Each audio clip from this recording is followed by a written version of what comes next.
What's up, YouTube? I wanted to make a real quick video to outline my plans coming up uh, for competing. I've got a meet coming up June 30th. It's a USPA meet. It's the North American Championships at the San Jose Fit Expo. It's an invitational meet. I'll be competing raw classic, which means I'll be using knee wraps. It'll be a first time competing with knee wraps, so I'm going to really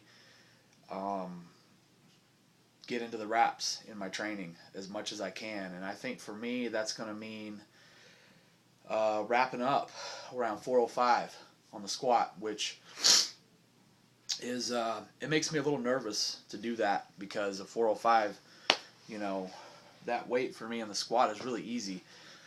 So I worry a little bit that I might lose some strength out of the hole putting the wraps on that soon, but I also know that because I have very little experience in knee wraps that I need to be putting them on and just getting comfortable and really feeling them and knowing that I'm comfortable in them, because worst case scenario is I get to the meet and I'm uncomfortable and I hit my opener and then miss my next two squat attempts. And you know, it's a big meet. It's an invitational meet. I know AJ Roberts is going to be there competing as a 242 guy in the Raw Classic. So yeah, he'll be in a different weight class, but it would be nice to put up a number, a total that is competitive, even against somebody who's in a different weight class, especially against somebody who is known for their numbers as a West Side multiply lifter. Granted, I have no idea what he's going to be able to do, but I'm just glad to be in a big meet, a big invitational meet where there's going to be some big names there, and I want to do my very best. I've got another meet coming up after that in November or December. It'll be the IPL Worlds, which is another USPA meet. So doing this meet qualifies me for that meet. So I don't want to just go there and put some numbers up so I can qualify for the IPL Worlds. I want to have a kick-ass meet and put up some of my biggest numbers ever. My plan for that is, again, like I said, I'm going to be in wraps, knee wraps as much as I can. Speed days, I probably won't use them, but I'm debating right now in my mind as to how I really want to run my speed days, because I may want to put more weight on the bar and use the wraps even on my speed days and make it more of a, not necessarily a speed day, but maybe more of a technique day, where I get to put 80% on the bar and do some doubles, you know. I'm still going to be running the cube method. I'm going to set my percentages based on where I think I am. I know that's not the smartest thing to do, but I'm usually pretty good at judging my body and knowing where I'm at. It's what I've pretty much always done in the past, and I've had pretty good success with it. I don't feel like, you know, testing in a couple weeks is a smart thing to do. I'm going to start my training program the second week of April. I was going to wait until April 15th before I started deadlifting again, because I'm nursing this glute injury. I'm trying to get that fixed. I'm going to get into the chiro tomorrow, hopefully get some deep tissue, maybe some ART. But so since I'm not going to deadlift until April 15th, I may go ahead and start my program the week before that, just not deadlift and jump into whatever the workout is the next week, or just ease my way into it. That will give me 11 weeks.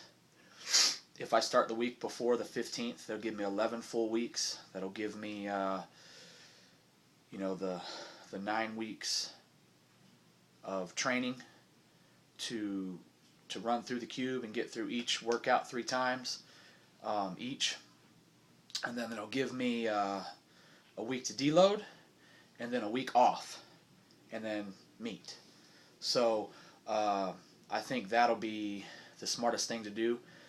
Percentages, I'm going to base my percentages off, on the squat, I'm going to base my percentage off of a 635, 640 wrapped squat.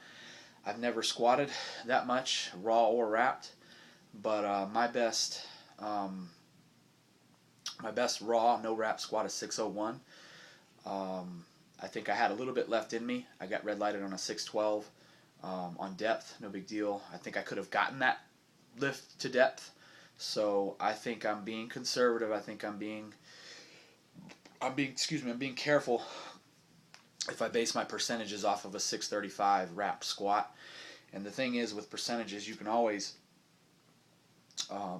add weight, or as you're working up, you'll know, hey, that number might be a little high for today. Let's come back a little bit. You know, listening to your body is really the best way to go. And I'm usually pretty good at feeling where I'm at. I don't always listen to my body, but you know, hopefully I can do a better job of that and listening to my body and putting weight on the bar that will be best for the day.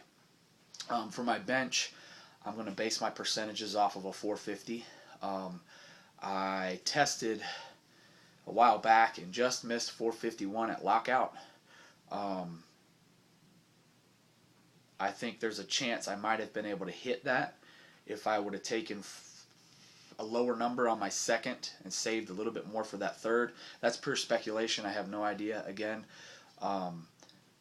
But based on the way that 451 looked, I missed it just at lockout. I think that's a good number to base my percentages off. And again, you can always add weight to the bar if it's too low, and you can most certainly take weight off the bar if you're working up and you know that, hey, those numbers are too much for me today. And then with my deadlift, since I'm going to be starting a week later in my program, I'm going to go ahead and base my numbers off of a 640. That's what I tested at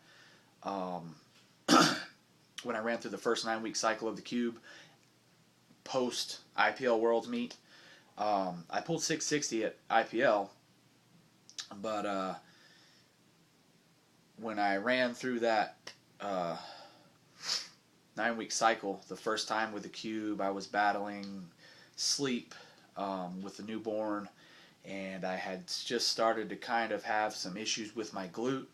I had backed off the week before, actually 2 weeks before, and then going into the testing, mentally I was still kind of shaken about that glute thing, and it messed up my form, which only allowed me to pull 640. I think I could have matched what I had done at IPL, but my form and my mental state didn't allow me because I was worried about hurting myself. And then this 9 weeks cycle that I'm currently in right now is going to be a complete wash because with my glute, you know, I'm not able to squat and deadlift effectively.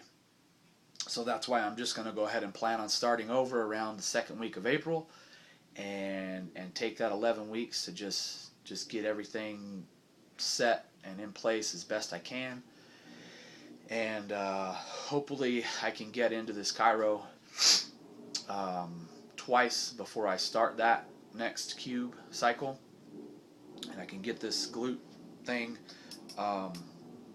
taken care of so that I can start training and do my best for the meet in San Jose and put up some big numbers and qualify for IPL, and then put up even bigger numbers in November or December whenever that meet takes place. Thanks, guys.